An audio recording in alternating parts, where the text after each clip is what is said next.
এটা তো আজকের সমস্যা না, এটা প্রায় 2011 সাল থেকে চলে আসে।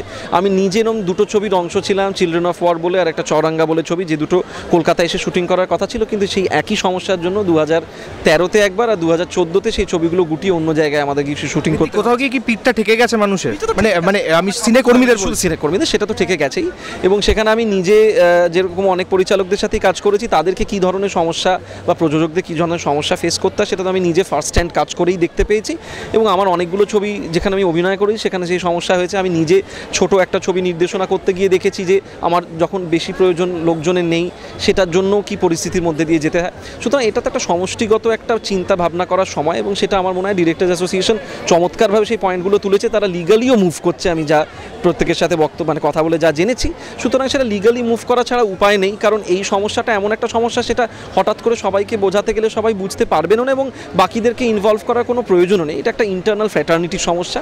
সুতরাং সেখানে আইনি যে ব্যবস্থাটা আমার মনে হয় নেওয়া উচিত, সেই আইনি ব্যবস্থা নেওয়া হচ্ছে। কারণ সেটা না হলে সত্যিই আজকে আমাদের ইন্ডাস্ট্রিটা ছোটো হতে হতে হতে যে জায়গাটাতে চলে এসছে, আমরা তো সত্যি বম্বে ইন্ডাস্ট্রির মতন অত বড় ইন্ডাস্ট্রি নই। সুতরাং সেখানে আমাদেরকে থ্রাইভ করতে গেলে কতগুলো একদম সাংবিধানিকভাবে বদল ঘটাতে হবে। সাংবিধানিক মানে আমি বলছি ফেডারেশনের সংবিধান অনুযায়ী, তাদের যে মিনি সংবিধান, কারণ এটা তো ভারতীয় আইন ব্যবস্থায় কোথাও লেখা নেই।